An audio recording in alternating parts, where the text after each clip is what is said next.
Water जो है chapter start करते हैं तो इसमें सबसे पहला चीज हम तुमको बताते हैं वाटर के स्ट्रक्चर के बारे में। वाटर जो है यहाँ पे तुमको बता देते हैं कैसा बॉन्ड बनाता है, पोलर कोवेलेंट बॉन्ड बनाता है। भैया व्हाट इज कोवेलेंट बॉन्ड, थोड़ा सा केमिकल बॉन्डिंग का रिवीजन यहीं पे करा देते तुरंत में। Covalent bond is found between non metal and non metal. भैया there are three types of bond, ठीक है। अगर देखा जाए सिंगल बॉन्ड, डबल बॉन्ड और क्या हो जाता है, ट्रिपल बॉन्ड हो जाता है। लेकिन पानी जो है ये तीनों ही बॉन्ड नहीं बनाता, वो क्या बनाता है भैया, पोलर कोवेलेंट बॉन्ड बनाता है। भैया पोलर कोवेलेंट का मतलब क्या होता है, चलो देखो यहाँ पे हम यहाँ पे पानी का स्ट्रक्चर बना के दिखाते हैं तुम लोग को। सब बच्चा देखना है, यहाँ पे फॉलो करना मेरे को। ऑक्सीजन जो होता है उसके पास आउटर मोस्ट सेल में कितना इलेक्ट्रॉन होता है, 6। आउटर मोस्ट में कितना होता है, 6। 1 2 3 4 5 6। और हाइड्रोजन जो है 2 है, वाटर का H2 होता है। तो भैया हाइड्रोजन का क्या हो गया, 1 इलेक्ट्रॉन। तो भैया हाइड्रोजन देखिए यहाँ इसके साथ बॉन्ड बना लिया, इसके साथ बॉन्ड बना लिया। तो हाइड्रोजन दोनों अपना इलेक्ट्रॉन लेके मस्त मौला एकदम यहाँ पे डुप्लेट बना के बैठ गया। ठीक है, क्या बना लिया, डुप्लेट। क्या इसको कोई इलेक्ट्रॉन और जरूरत है, नहीं है। भैया अब बारी किसका आता है, ऑक्सीजन का। ऑक्सीजन के पास ऑलरेडी कितना है, 6। दोनों से कितना ले लेता है, 1 1। तो यहाँ पे देखिए ये कितना हो गया आपका, ये वाटर बन के रेडी हो गया। तो वाटर का जो यहाँ पे तुम लोग दिख रहा है, ये एक पेयर और ये दूसरा पेयर, ये दोनों पेयर किसी के साथ रिएक्ट नहीं करता, तो इसको क्या बुलाते हैं, लोन पेयर बुलाते हैं। तो ये दिस इज दी बॉन्ड, ठीक है, ऑफ क्या चीज, वाटर। अब इसको अगर बॉन्ड में दिखाए, कैसे दिखाएंगे भैया, ये हो गया इलेक्ट्रॉन डॉट डायग्राम। इसको क्या बुलाते हैं, जो केमिकल बॉन्डिंग में तुमको करना है, आता ही आता, हर साल 9 क्लास के बच्चे को 4 मार्क्स का पूछता है, बॉन्ड बना के दिखा, और पूछता है कौन सा बॉन्ड है। मेटल नॉन मेटल है तो इलेक्ट्रोवेलेंट या आयोनिक बॉन्ड है, और अगर कोवेलेंट है नॉन मेटल तो कौन सा बॉन्ड, कोवेलेंट बॉन्ड। तो यहाँ पे देखिए भैया H जो है, यहाँ पे O और यहाँ पे H। यहाँ पे देखो इसी से तुरंत दूसरा प्रॉपर्टी पे ले चलेंगे। तुम्हारे सिलेबस में पूछा है water is an universal solvent, ठीक है। यहाँ पे देखिए भैया, इस पे आ जाता है डेल्टा नेगेटिव चार्ज, और इस पे आ जाता है तुम्हारा डेल्टा नेगेटिव, इस पे आ जाता है डेल्टा पॉजिटिव। तो इसमें ये डेल्टा कहाँ से आ गया अभी नहीं बता रहे, बस इतना सा ध्यान रखना, यहाँ चार्ज सेपरेशन रहता है। क्या रहता है, अगर हम इसमें नमक डालते हैं NaCl, ये नमक के बॉन्ड को तोड़ देता भैया। Na हो जाता प्लस और क्लोराइड हो जाता माइनस। इसका प्लस इसके माइनस के पास जाता, इसका माइनस इसके प्लस के पास जाता। तो इसीलिए पानी में कोई चीज को भी डालते तो पानी उसको तोड़ देता है, पानी उसको क्या करता है, दो रीजन से। पहला, वाटर हैज क्या, water has polar covalent bond and water has high dielectric constant. ये लिखोगे तो तुमको मार्क्स मिलेगा, तो तुम लोग को ये चीज ध्यान रखना है। तो ये आगे आने वाला है, तुमको यहीं पे बता दिया उसके स्ट्रक्चर के साथ, उसके क्या चीज के साथ। तो केमिकल बॉन्डिंग देखेंगे तो यहाँ बॉन्ड बना के दिखाए तुम लोग को भैया। यूनिवर्सल सॉल्वेंट देखेंगे तो तुमको यहाँ पे क्या दिखाए, कैसे तोड़ता है इलेक्ट्रोवेलेंट को, कोवेलेंट को, पानी, ठीक है। तो पानी में बहुत सारा सॉल्वेंट्स घुलता है, इसीलिए पानी को क्या बुलाते हैं हम लोग, यूनिवर्सल सॉल्वेंट। तो water is universal solvent because it has polar covalent bond and has high dielectric constant. खत्म भैया कहानी। तो यहाँ पे आ जाओ तुम लोग, देखो अपने बुक में यही स्ट्रक्चर तुम लोग को यहाँ बुक में बना के दिखाया है। और सबसे पहला जो बताया पानी जो खोज किया था, कौन किया था, हेनरी कैवेंडिश, ठीक है। यहाँ पे देखो हेनरी कैवेंडिश का नाम आएगा, इसमें ध्यान रखना है। तो ये सब पढ़ने का काम नहीं है, साइंटिस्ट का नाम, साइंटिस्ट का नाम नहीं पूछता है। अब आ जाओ यहाँ पे, तो ये जो तुमको दिख रहा है ये सब है ही नहीं सिलेबस में, अगर देखा जाए तो सिलेबस में है ही नहीं। लेकिन तुम लोग पढ़ रखा है कि नहीं पढ़ रखा है, ठीक है। पढ़ा था, प्रॉपर्टीज बेस्ड क्वेश्चन है, जो तुमको कहीं 1 मार्क्स का अगर डाल दिया तो तुमको वो लफड़ा में डाल सकता है। तो सेफ साइड खेलना है हम लोग को। हम लोग को क्या करना है यहाँ पे, हम लोग को ये एक दो कितना टाइम लगेगा, बस एक बार रीडिंग करना है। क्या रीडिंग करना है, क्या क्वेश्चन पूछा जा सकता है भैया, प्रॉपर्टी बेस्ड क्वेश्चन है।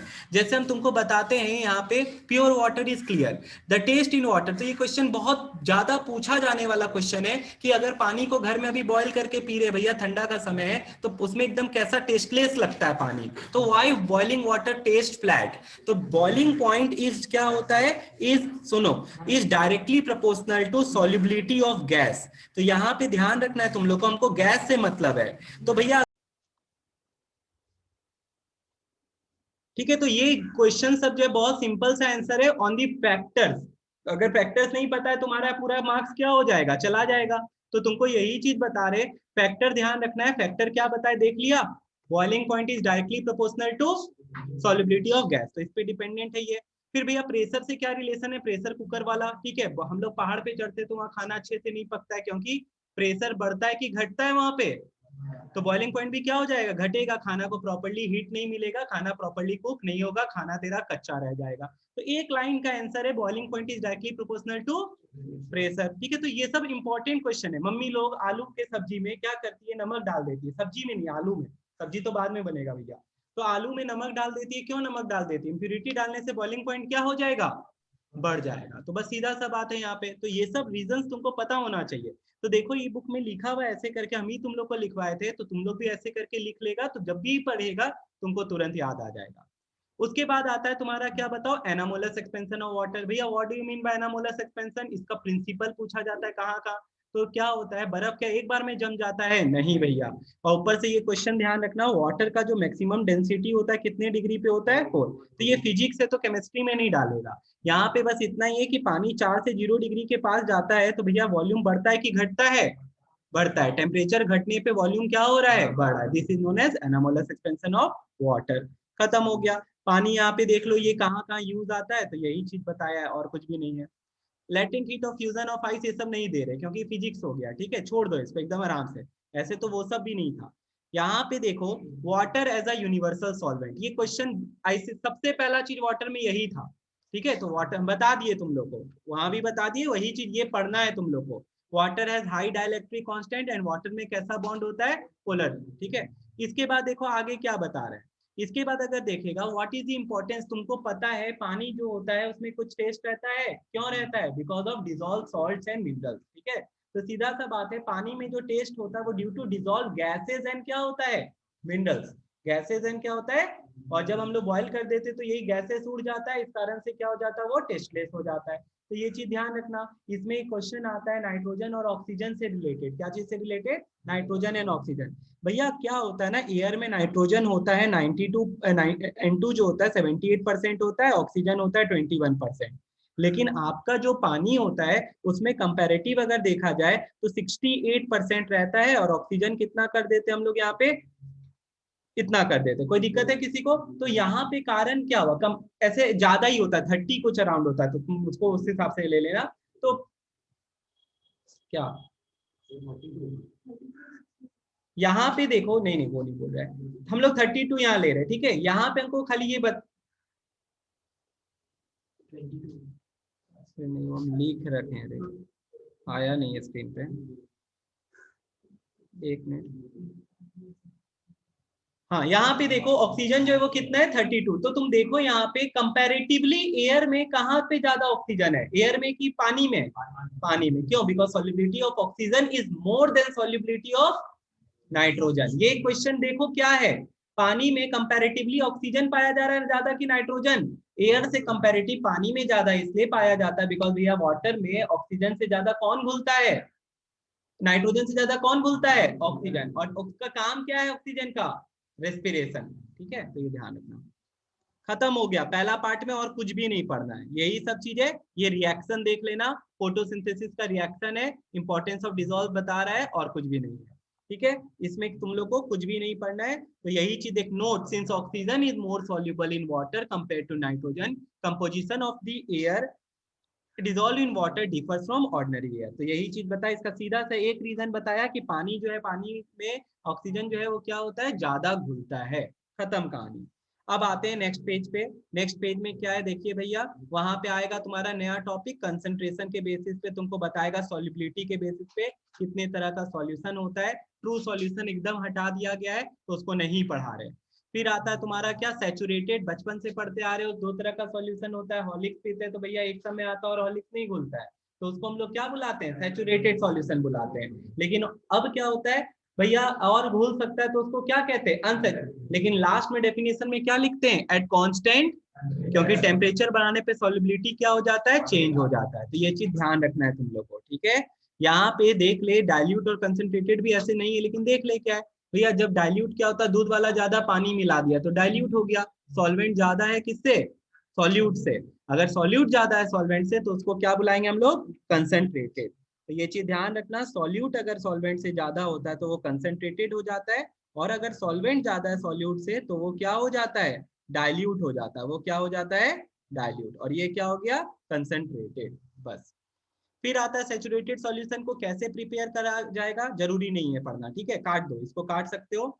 यहाँ पे देखो फिर लिखता है यहाँ पे क्या, effect of cooling on A saturated solution. तो यहाँ पे देखो, जब भी हम लोग सैचुरेटेड सॉल्यूशन को कूल करते हैं तो ध्यान रखना, धीरे धीरे करके कूल करते हैं तो उससे क्या चीज का फॉर्मेशन होता है, क्रिस्टल्स का।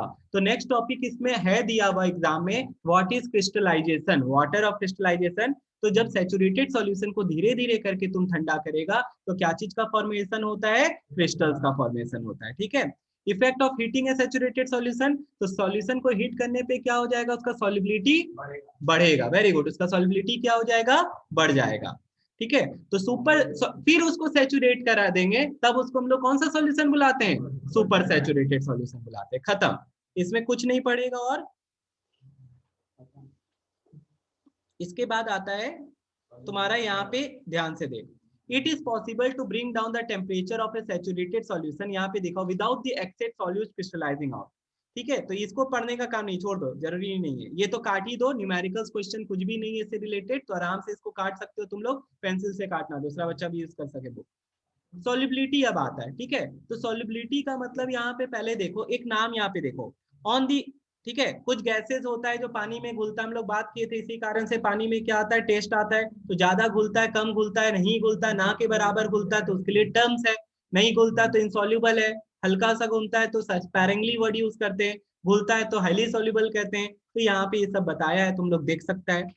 फैक्टर्स अफेक्टिंग सॉल्युबिलिटी, अब यहाँ पे देखो क्या फैक्टर्स बताता है, सीधा सा बात है, size of solid particle, steering और टेम्परेचर। तो तुमको बताए थे टेम्परेचर बढ़ाने पे सॉल्युबिलिटी क्या हो जाता है, दूध को चम्मच से ऐसे करके चीनी मिलाते तो क्या हो जाता है, सॉल्युबिलिटी घुल जाता है कि नहीं। साइज ऑफ सॉल्यूट पार्टिकल, जितना छोटा उतना जल्दी क्या होगा, घुलेगा। बकवास था एक तरीके से। यहाँ पे देखो फिर क्या आता है, ये सबसे इंपॉर्टेंट चीज, solubility curve. What is solubility curve, तो हम लोग क्या करते हैं, एक लाइन ग्राफ जब प्लॉट करते हैं, कब किसके बीच में, solubility of solute and temperature. पहले तो ये चीज देख लो, इसमें लीजेंड क्या है, लीजेंड भैया सॉल्युबिलिटी और कौन है, टेम्परेचर है, ठीक है ना। तुम लोग हो अल्ट्रा लीजेंड, यहाँ पे लीजेंड अलग है, ठीक है। यहाँ पे देखो सॉल्युबिलिटी और किसके बीच में प्लॉट किया जा रहा है, भैया नाम लिया मेरा, यही सोच रहा है, कुछ नहीं, देख यहाँ पे सॉल्युबिलिटी और टेम्परेचर के बीच में क्या रिलेशन होता है, यहाँ देखिए ग्राफ से क्या देख के तुम बता सकता है, तुरंत कंपेयर कर सकते हैं कि दो का सॉल्युबिलिटी कैसा है। भैया जो सबसे ज्यादा राइज कर रहा है उसका सॉल्युबिलिटी सबसे ज्यादा है, with temperature with other solute सब कंपेयर किया जा सकता है। तो यही आता है व्हाट इज द यूटिलिटी, क्या यूज है इसका, ओके। तो देखो यहाँ पे जो तुमको पढ़ना है, यहाँ पे ध्यान देना एक बार सब बच्चा, एक क्वेश्चन इससे रिलेटेड हमेशा आता है, दैट इज पोटेशियम नाइट्रेट, सबसे ज्यादा सॉल्युबिलिटी जो है किसका है, ठीक है। यहाँ पे देखो क्या लिखता है, ये 1 2 3 तुमको करना है, 1, सबके बुक में ही है, ठीक है। Substance like sodium nitrate, potassium bromide, etc. show considerable increase in their solubility with rise in temperature. जैसे टेम्परेचर बढ़ा रहे हैं तो भैया इसका सॉल्युबिलिटी भी क्या हो रहा है, बढ़ रहा है, इसका सॉल्युबिलिटी भी क्या हो रहा है, बढ़ रहा है। तुम लोग देख सकते हैं यहाँ पे, जैसे जैसे इसका यहाँ पे यही बता रहे, सॉल्युबिलिटी टेम्परेचर बढ़ाने पे सॉल्युबिलिटी भी बढ़ रहा है।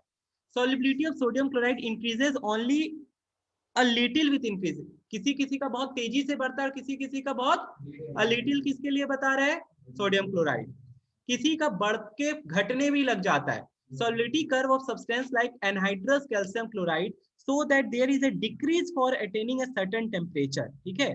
यहाँ पे तुम लोग देखो, ये जैसे एक नाम दिया है ग्लोबल सॉल्ट का Na2S, नाम ध्यान रखना, केमिकल फॉर्मूला आता है, आएगा, केमिकल फॉर्मूला आता है और वापिस आएगा, ठीक है। इसके बाद तुमको दिखेगा एक चार्ट जिसमें तुमको दिख जाएगा अलग अलग केमिकल फॉर्मूलाज, वो तुमको रटना है, ठीक है। तुमको उसका जैसे ग्लोबल सॉल्ट का केमिकल फॉर्मूला बताओ और केमिकल नेम बताओ, तो यहाँ पे देखिए भैया केमिकल फॉर्मूला हो गया Na2SO4.10H2O। तो हुआ क्या भैया, जब आप गर्म कर रहे थे, इससे जो अटैच वाटर ऑफ क्रिस्टलाइजेशन था वो स्केप कर गया, तो यहाँ पे देखिए पानी का मॉलिक्यूल जुड़ा हुआ था, यहाँ पे पानी का मॉलिक्यूल क्या हो गया, गायब हो गया। कितने, इस टेम्परेचर को क्रिटिकल टेम्परेचर बुलाते हैं, ठीक है। कितने डिग्री पे हुआ है ये, 32.8 डिग्री पे दे दिया, तो देख ले यहाँ बुक में दिया हुआ है, इसलिए हम तुमको बता दिए, ओके। तो ये चीज ध्यान रखना, तो वही चीज बोले हैं और कुछ भी नहीं है यहाँ पे। फिर यहाँ पे देखो, in an endothermic process the solubility of solute increase with increase in temperature, जैसे क्या बता रहे हैं, potassium nitrate and sodium nitrate. तो ये ध्यान रखना, यही क्वेश्चन पूछा जाता है, बताओ ऐसा जिसका सॉल्युबिलिटी सबसे ज्यादा होता है 100 डिग्री सेल्सियस, क्या लिख के आओगे, KNO3 लिख के आओगे, क्या लिख के आओगे के, हाँ, ये बहुत बार पूछा हुआ है इसलिए भी बोल रहे हैं। इसके बाद देखो क्या हटाना है तुमको, solubility curve can be used, इसका यूटिलिटी यही हुआ to determine the solubility of substance at a particular temperature, temperature के साथ प्लॉट किया, तुरंत देख के बता देंगे इसका इतना पे कितना आ रहा है, कंपेयर कर सकते हैं किसका ज्यादा है किसका कम है, फिर इसको कैंसिल कर दो पूरा, ये पूरा पार्ट न्यूमेरिकल का काट दो, इसके बाद इस पेज में कुछ पढ़ना ही नहीं है, नहीं, ठीक है। फिर क्वेश्चन था, सुनो, फिर था आईसीसी का जो सिलेबस दिया हुआ उसमें इफेक्ट ऑफ सॉल्युबिलिटी जो है ऑन बेसिस ऑफ टेम्परेचर दिया, प्रेशर के बेसिस पे नहीं दिया है, ठीक है। हम लोग देखे अभी हम लोग को टेम्परेचर को ज्यादा फोकस करना है, तो तुमको ऑलरेडी पता चल गया कि solubility of gas is inversely proportional कि directly proportional, directly proportional to temperature, ठीक है, ये चीज ध्यान रखना। तो यहाँ पे वही चीज बताया है। दूसरा चीज एक और बात बता देते, प्रेशर से कैसा क्वेश्चन आता है भैया, थम्स अप का बॉटल खोलते तो फर्स्ट साउंड सुनाई देता है, तो इसका रीजन क्या है, एक मिनट बाबू, थम्स अप का बॉटल खोलते तो फर्स्ट साउंड सुनाई देता है, इसका रीजन क्या है, अंडर हाई प्रेशर है भैया, जैसे प्रेशर हटाए तो गैस का सॉल्युबिलिटी भी क्या हो गया, घट गया ना, बढ़ कैसे जाएगा, तभी ना एस्केप करेगा गैस। तो यहाँ पे देखो सीधा सीधा लिखता है क्या, an increase in pressure on surface of water increase the solubility of gas, तो ये चीज ध्यान रखना, सॉल्युबिलिटी जो है सरफेस का बात कर रहा है, अगर हम लोग अंडर हाई प्रेशर दबाते हैं कोई गैस को तो वो पानी में क्या होता है, घुल जाता है, फॉर एग्जांपल कार्बन डाइऑक्साइड, इस प्रोसेस को लिक्विफेक्शन कहते हैं, और यहाँ पे देख लो डायरेक्टली प्रोपोर्शनल बता रहा है, ठीक है, यहाँ पे सरफेस पे, ठीक है, यहाँ पे for example solubility of carbon dioxide in water under normal atmospheric pressure is rather low. When a water surface is subjected to higher pressure, a lot more CO2 gas dissolve in it. तो pressure बढ़ाने पे solubility of gas क्या हो रहा है, बढ़ रहा है, यहाँ पे सरफेस पे, फिर बार बार बोल रहे, ध्यान दो, on opening the soda bottle the dissolved gas rapidly bubbles out since pressure on surface of water suddenly decreases. तो प्रेशर घटा तो solubility भी क्या हो रहा है, घट रहा है, ठीक है ना, तो डायरेक्टली प्रोपोर्शनल आया, तो pressure is directly proportional to solubility of gas बोल रहे हैं, ठीक है ना, सॉलिड पे तुम लोग को गैस पे ही डिफाइन करना है, लिख ही देते हैं, pressure is directly proportional to solubility of gas, और टेम्परेचर के साथ भी यही रिलेशन है, ठीक है, यहाँ पे ध्यान रखना है तुम लोग को। तो सेम ये चीज हम पहले ही बता चुके हैं, इसीलिए यहाँ पे तुम लोग देख सकता है, यहाँ पे ये दोनों बात बताया है, ये गिव रीजन का क्वेश्चन है, जब भी बुक खोलोगे तो ये देख लेना तुम लोग, ठीक है, बस ये चीज ध्यान रखना, वो अलग क्वेश्चन है। फिर an increase in temperature of water causes A decrease in solubility of gas in it, ठीक है, टेम्परेचर अगर बढ़ा रहे हैं तो सॉल्युबिलिटी ऑफ गैस क्या हो जाता है, घट जाता है, तभी ना गैस क्या हो जाएगा, स्केप आउट कर जाएगा, ठीक है, तभी गैस क्या हो जाएगा, टेम्परेचर बढ़ाने पे सॉल्युबिलिटी ऑफ गैस क्या हो रहा है, घट रहा है। तो यहाँ पे क्या रिलेशन है भैया, temperature is inversely proportional to solubility of gas, दोनों लिख लो। यहाँ पे दो बात है, ठीक है, पहला बात तो यहाँ पे कौन सा क्वेश्चन आता है, प्रेशर से रिलेटेड कार्बन डाइऑक्साइड वाला आ गया कि फर्स्ट साउंड क्यों सुनाई देता है, तो भैया जैसे बॉटल खोले प्रेशर घटा, जिसके कारण से गैस क्या हो गया, प्रेशर घटा, सॉल्युबिलिटी ऑफ गैस भी घटा, बस। टेम्परेचर बढ़ाने पे क्या होता है, गैस एस्केप हो जाता है, तो क्यों हम लोग को गर्म पानी फैक्ट्री से डिस्चार्ज नहीं करना चाहिए, ठीक है, तो भैया क्या हो जाएगा, सारा मछली लोग मर जाएगा, क्योंकि सारा गैस क्या कर गया, एस्केप आउट कर गया। उसी तरह यहाँ पे क्या बताया तुम्हारा दूसरा, बॉइलिंग वाटर क्या करता है, टेस्ट फ्लैट, तो सबका रीजन यहाँ पे यही चीज है, तो तुमको रीजन बेस्ड क्वेश्चंस आता है, आएगा, ठीक है, ये क्वेश्चन आया हुआ है शायद पिछले साल सीसी में ही आया था, ये चीज ध्यान रखना। इन ए लेबोरेटरी क्रिस्टल में भी ऑब्टेन बाय, कैसे, ठीक है, तो कैसे कैसे हम लोग क्रिस्टल्स ऑब्टेन कर सकते हैं, ये चीज ध्यान रखना है तुम लोग को, क्रिस्टलाइजेशन प्रोसेस सब याद कर ले, और इसमें कुछ भी नहीं पढ़ना है। यहाँ पे आ जा, अब यहाँ से डेफिनेशंस पूरा है, पूरा भर के डेफिनेशन, नेम दी फॉलोइंग है, ठीक है, यहाँ से तुम्हारा बहुत इंपॉर्टेंट पार्ट है, ये सिलेबस में पूरा इंक्लूडेड है, यहाँ से जितना 2-3 पेज बताएंगे सारा सिलेबस में इंक्लूडेड है, जो नहीं आ रहा उसको हम कटा दिए, बीच में इतना सारा चीज आया हटा दो। हाइड्रेटेड एनहाइड्रस क्या होता है, तो भैया सीधा सा बात है, यहाँ पे the crystal of some salt contain a water of crystallization, तो पहले वाटर ऑफ क्रिस्टलाइजेशन समझो क्या होता है, तो वही बता रहे थे, जब सैचुरेटेड सॉल्यूशन से हम लोग क्या करते हैं, उसको ठंडा करते हैं, तो वहां से कुछ वाटर का मॉलिक्यूल चिपक जाता है, those loosely chemically combined water molecule are known as water of crystallization, हो गया यहाँ पे। तो ये ध्यान रखना, ये इसका डेफिनेशन है। क्या लिखता है यहाँ से, यहाँ देखो, the fixed amount of water that is associated with some compound which is an integral part of their crystalline structure is called water of crystallization. तो ये चीज ध्यान रखना। अब इसके बाद ये टेबल में आ जाओ, बहुत इंपॉर्टेंट टेबल है, ठीक है। आन देगा ही देगा टीचर, क्योंकि हर साल का 4 क्वेश्चन मार्क्स, 2 मार्क्स इससे डिपेंडेंट है। तुमको क्वेश्चन पूछने का तरीका भी सुनो। नेम दी फॉलोइंग का पहला क्वेश्चन जो हम पूछे थे, नेम हेप्टाहाइड्रेट सॉल्ट, ठीक है। हेप्टा मतलब क्या हुआ, 7 मॉलिक्यूल, तो FeSO4 7H2 किसका नाम होता है, ग्रीन विट्रॉल, ठीक है। इप्सम सॉल्ट भी है, दोनों नाम लिख सकते हो, दोनों का मार्क्स मिलेगा तुम लोग को।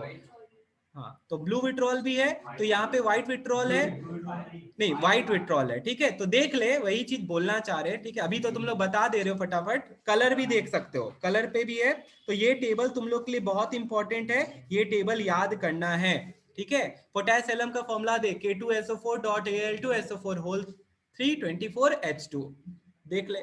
तो 24 H2O का वाटर सबसे ज्यादा इसी में है, तो देख सकता है। प्लास्टर पेरिस में कितना है, हाफ H2O, प्लास्टर पेरिस में कितना है, हाफ H2O, जिप्सम से ही बनता है, तो देख ले CSO4.2H2O, बस खत्म। तो ये चीज देखना है तुम लोग को, जो इंपॉर्टेंट है। फिर यहाँ पे देखो, पानी का टेस्ट सबसे important. How can you chemically test water, तो दो तरीका है, दो पेपर है, कोबाल्ट क्लोराइड पेपर है और CuSO4 पेपर है। CuSO4 जो होता है भैया, वो क्या होता है, ब्लू से किस में चेंज हो जाता है, व्हाइट में, ब्लू से किस में चेंज हो जाता है, और तुम्हारा cobalt chloride blue to pink, ठीक है, किसमें चेंज हो जाता है, पिंक। तो ध्यान रखना, CuSO4.5H2 एक्चुअली उल्टा है। यहाँ पे तुमको ऐसे लिखना पड़ेगा, CuSO4 जैसे पानी के कांटेक्ट में आया 5H2O, ठीक है, इसका कलर क्या था भैया, व्हाइट कलर का था। जैसे पानी के कांटेक्ट में आया CuSO4 प्लस 5H2O, वो चेंज हो गया CuSO4.5H2O, जो कि किस कलर का होता है, पानी के कलर का होता है, blue.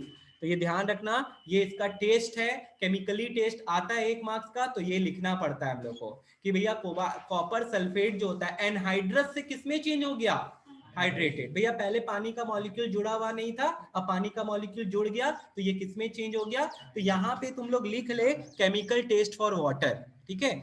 What do you observe, cobalt chloride का नहीं दिया तो हम बता दिए थे, वो ब्लू से भी, COCl2 प्लस 6H2O COCl2.6H2O में चेंज हो जाता है। ले लिख देते, COCl2, तुम लोग का बहुत सारा केमिकल टेस्ट भी है दिया हुआ, ठीक है, वो भी आएगा प्रैक्टिकल केमिस्ट्री से, ये मत सोचना नहीं आएगा, सिलेबस देख लेना।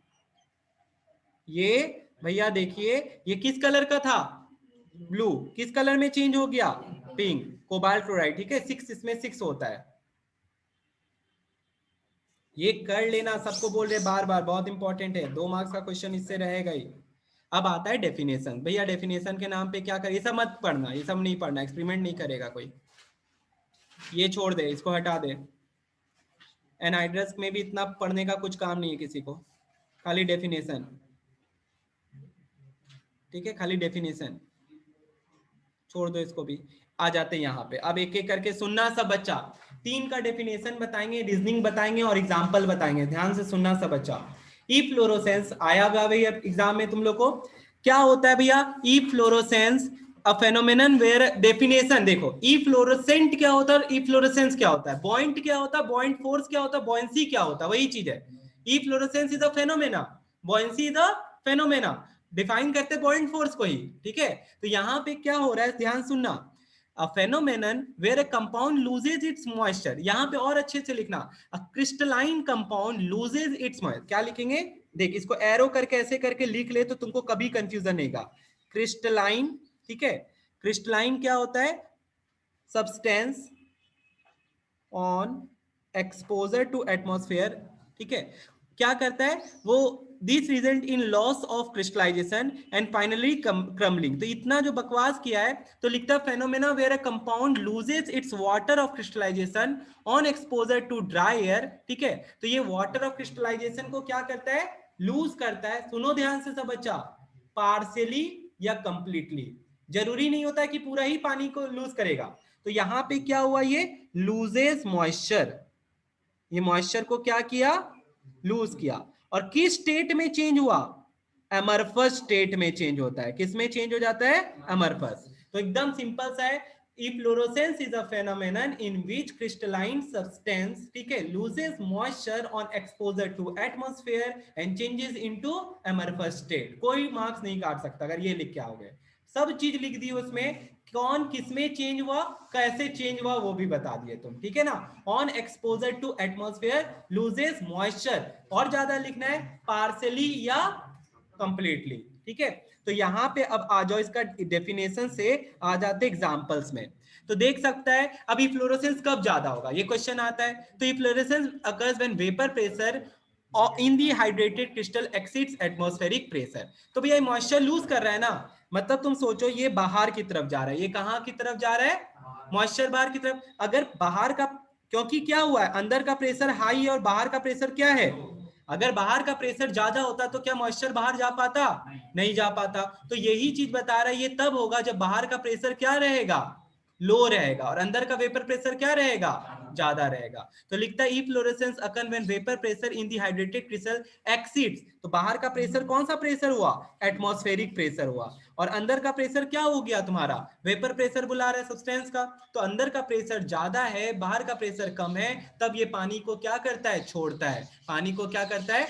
अगर बताओ मॉइस्ट कब होता है, जब ड्राई एयर होगा, जब मौसम होगा कैसा, रेनी सीजन, तो क्या वहां पे फ्लोरेसेंस का रेट बढ़ेगा कि घट जाएगा, घट जाएगा भैया। पानी बॉटल में भर दिए, क्या और पानी डाल सकोगे, नहीं ना डाल सकोगे। तो यही क्वेश्चन पूछ सकता है कि इन ड्राई क्लाइमेट क्या होगा, सीधा सा बात है, रेट ऑफ फ्लोरेसेंस क्या हो जाएगा, डिक्रीज कर जाएगा, क्या हो जाएगा, डिक्रीज कर जाएगा। क्लियर हो गया पूरा ये फेनोमेनन, ठीक है। फिर बता रहे इफ्लोरोसेंस फेनोमेनन क्या होता है और सब्सटेंस क्या होता है, जब crystalline substance on exposure to atmosphere loses moisture and changes into amorphous state is known as efflorescence. तो यहाँ पे ये हो गया। रीजन क्या बताया यहाँ पे, रीजन इसका ये है कि अंदर का वेपर प्रेशर एक्सीड्स कर जाता है एटमॉस्फेरिक प्रेशर से, इसीलिए वाटर ऑफ क्रिस्टलाइजेशन क्या करता है, निकल जाता है, ठीक है। दूसरा चीज यहाँ पे क्या बताए, एग्जांपल देखो इफ्लोरेसेंस का। तो तुमसे पूछ सकता है नेम सम इफ्लोरेसेंट सब्सटेंस, वो भी ऑन द बेसिस ऑफ, सुनो, जैसे यहाँ पे देखो वॉशिंग सोडा, भैया देखिए 10 था, कितना निकला, 9 निकला, तो पार्सली हुआ यहाँ पे, ठीक है। यहाँ पे क्या हो गया, पार्सली। देखिए यहाँ लिखा है लास्ट में, it is minimize during humid condition, underline करो इसको, कि फ्लोरोसेंस का रेट सबसे कम कब होता है, ये क्वेश्चन पूछ लेंगे, कब क्या लिखोगे, ह्यूमिड कंडीशन। यहाँ आ जाओ, ग्लोबल सॉल्ट में देखो तो सब वहीं से फॉर्मूला रटा हुआ है तुम लोग का। यहाँ पे देखिए भैया पूरा का पूरा क्या हो गया, मॉइस्चर लूज किया, 7H2O से कितना रहा, 6H2O, देख ले यहाँ पे। तो यहाँ पे ये चीज ध्यान रखना और कुछ भी नहीं है। अब सीधा सा बात है, टेम्परेचर अगर हाई होगा तो फ्लोरेसेंस का रेट भी क्या हो जाएगा, बढ़ जाएगा, ठीक है, क्योंकि टेम्परेचर होने से जल्दी जल्दी क्या होगा, पानी डिस्प्लेस होते जाएगा, बस। फिर आता है दूसरे डेफिनेशन पे, डेलिक्वेशंस। तो इससे ध्यान रखना, इंपॉर्टेंट क्वेश्चन सब क्या आता है, डेलिक्वेशंस में सबसे पहला क्वेश्चन आता है, सुनो क्या, नमक के बारे में, वेरी गुड। तो यहाँ पे डेफिनेशन सुनो पहले क्या है, डेफिनेशन यहाँ पे सर्टन वाटर सॉल्युबल, जैसे वहां पे क्रिस्टलाइन था, यहाँ पे क्या लिखेंगे, वाटर सॉल्युबल सब्सटेंस लिखेंगे, ऑन क्या, और एक्सपोजर टू एटमॉस्फेयर, यहाँ पे क्या करता है भैया, एब्जॉर्ब्स मॉइस्चर, एब्जॉर्ब्स मॉइस्चर, और किसमें चेंज हो जाता है, लिक्विड स्टेट में, किसमें चेंज हो जाता है। तो देखिए सीधा सीधा किसका डेफिनेशन हो गया, तो रटने से अच्छा ऐसे याद करो, वाटर सॉल्युबल सब्सटेंस, ठीक है, on exposure to atmosphere absorbs moisture and changes into liquid state, ठीक है। तुमको डिफरेंशिएट में भी करके आ जाएगा तो तुमको याद रहेगा, भैया एरो पे ये लिखे थे, वहां पे राइट साइड क्या था, लेफ्ट साइड क्या था। तो एकदम सिंपल सा चीज है, और ऐसा काम जो करता है उसको डेलिक्वेसेंट सब्सटेंस बुलाते हैं हम लोग, खत्म हो गया। अब इसमें भी रिलेटेड क्या है भैया, इस बार ये मॉइस्चर को एब्जॉर्ब कर रहा है, तो बता कहां का प्रेशर ज्यादा रहेगा, बाहर का प्रेशर, इस बार atmospheric pressure exceeds the vapour pressure, खत्म हो गया। तो इस बार मूवमेंट किस तरफ हुआ, अंदर की तरफ, मूवमेंट किस तरफ हुआ, अंदर की तरफ, जस्ट उसका उल्टा। देख ले यहाँ पे, ये रहा नोट पे, ठीक है। नमक जो है वो डेलिक्वेसेंट नहीं होता है, नमक में इंप्यूरिटीज रहता है, जिसका नाम क्या पढ़ाए थे तुम लोग को, magnesium chloride and calcium chloride. ये जो होता है डेलिक्वेसेंट होता है, जिस कारण से नमक को भैया बरसात के मौसम में बाहर रखने से क्या हो जाता है, देखो यहाँ पे, गजब का लड़का, हाइग्रोस्कोपी देख क्या होता है, यहाँ पे तुम लोग देख सकता है सेम तुम्हारा जो डेलिकेशंस का सब बताए थे, ठीक है। तो यहाँ पे भी सर्टेन सब्सटेंस होता है जो क्या होता है, मॉइस्चर को एब्जॉर्ब करता है। बट हाइग्रोस्कोपी, ठीक है, जैसे तुम्हारा सल्फ्यूरिक एसिड जो है वो हाइग्रोस्कोपिक में भी नाम आता है तुम्हारा। सल्फ्यूरिक एसिड को बोला जाता है, बॉटल में नहीं रखते हैं, खुले बॉटल में, एयर टाइट बॉटल में रखते हैं, नहीं तो मॉइस्चर को क्या कर लेता है, एब्जॉर्ब कर लेता है। तो वही काम कर रहा है यहाँ पे। और यहाँ पे दूसरा है, देखो लिखता है from the atmosphere when they are expose to it but not enough to form solution. But यहाँ सॉल्यूशन नहीं बनाता है, जैसे उसमें लिक्विड स्टेट में चेंज हो गया था, सॉल्यूशन बन गया था, यहाँ सॉल्यूशन नहीं बन रहा है। Such substances are called hygroscopic substance and the phenomenon is known as hygroscopy।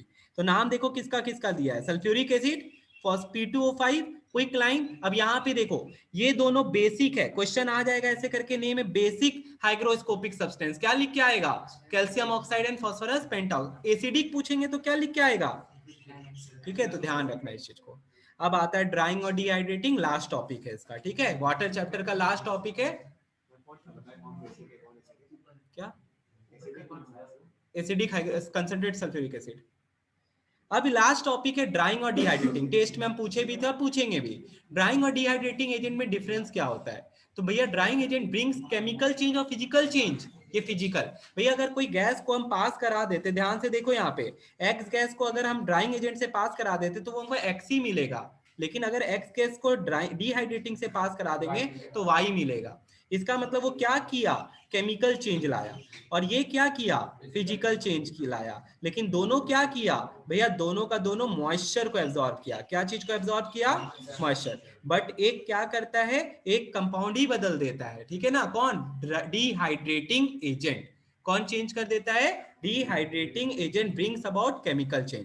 तो ये दो रिएक्शन है जो बहुत इंपॉर्टेंट है, देख सकते हो तुम लोग, यहाँ पे भी तुमको दिखना चाहिए। ये व्हाट डू यू ऑब्जर्व का भी क्वेश्चन सब बनता है ऐसे, what do you observe when hydrochloric acid is added to copper sulphate. अब रिएक्टेंट ही सोचते रह जाओगे, बच्चा लोग सोचते रह जाएगा कि H2SO4 रिएक्ट किया है, नहीं, H2SO4 को एरो के ऊपर लिखें, ये क्या किया, इसका पानी का मॉलिक्यूल खींच लिया, और CuSO4 जो हाइड्रेटेड था वो किसमें चेंज हो गया, एनहाइड्रस में। तो व्हाट डू यू ऑब्जर्व का 5 मार्क्स का क्वेश्चन कल रहेगा ही रहेगा। 5 मार्क्स का question what do you observe का तुम लोग से पूछेंगे, जिसमें हम तुम, हाँ, जो भी नेक्स्ट एग्जाम में रहेगा उसमें पूछेंगे what do you observe when यहाँ पे sulphuric acid is added to copper sulphate, तो क्या होगा देख लो।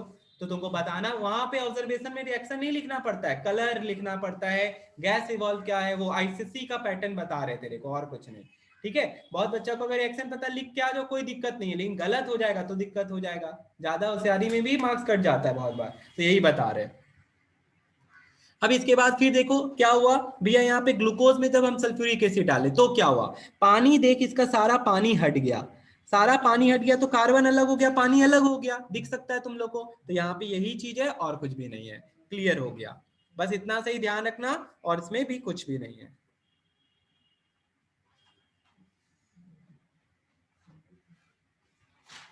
जैसे यहाँ पे देखो, quicklime being basic in nature is suitable for drawing ammonia. अब अमोनिया, ये क्वेश्चन क्लास 10th का क्वेश्चन है, अमोनिया का रिएक्शन और HCl के रिएक्शन में अगर हमको अमोनिया निकालना रहता है तो हम एसिडिक नहीं रह सकते, बेसिक नहीं ले सकते हैं, क्योंकि एसिड बेस मिलके क्या बना देगा, सॉल्टेंट। तो अगर हमको अमोनिया निकालना है, वो बेसिक है, तो बेसिक ही क्या लेना पड़ता है, ड्राइंग एजेंट लेना पड़ता है, नहीं तो रिएक्ट कर जाएगा, क्योंकि एसिड प्लस बेस क्या देता है। तो अमोनिया के लिए बेसिक ड्राइंग एजेंट लिए, क्या नाम है बेसिक का, CaO था और P2O5 था, तो वही दोनों में से लो। तो क्विकलाइम ले रहा है, CaO ले रहा है, तो यही चीज बता रहा है। अगर HCl निकालना है मेरे को, तो हम कौन सा ड्राइंग एजेंट यूज करेंगे बताओ, हम यूज करेंगे सल्फ्यूरिक एसिड, हम CaO नहीं यूज करेंगे, क्योंकि भैया बेस और एसिड मिलके तो क्या दे देगा, सॉल्ट एंड वाटर। अमोनिया क्या है भैया, बेस है, तो इसीलिए हम क्या यूज कर रहे हैं, बेस यूज कर रहे हैं, क्योंकि बेस और बेस रिएक्ट नहीं करेगा। तो ये ध्यान रखना, क्वेश्चन पूछ लेंगे, name a drying agent that is used to obtain ammonia, तो क्या लिखोगे, कैल्शियम ऑक्साइड, ठीक है, क्या लिख के आओगे, कैल्शियम ऑक्साइड, बस यही चीज है और कुछ भी नहीं है।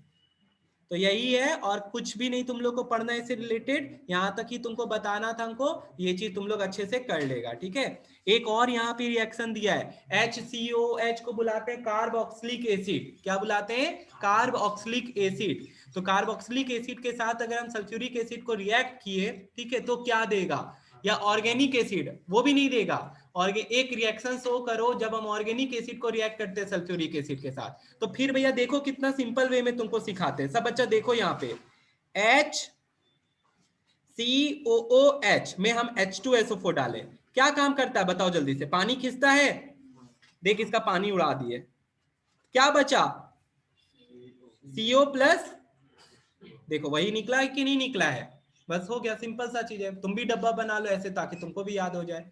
तो यही चीज है, ऑर्गेनिक एसिड में अगर सल्फ्यूरिक एसिड डाले, give a reaction, give a suitable reaction to show the dehydrating action of sulphuric acid on organic acid. तो ये रिएक्शन लिखना है तुमको। समझ में आ गया ये चीज? बहुत ही हार्डेस्ट ऑफ क्वेश्चन हो सकता है अगर आए तो, इतना हार्ड नहीं सेट करेगा, बस यही है। ठीक है, तो खत्म होता है यहाँ पे वाटर चैप्टर।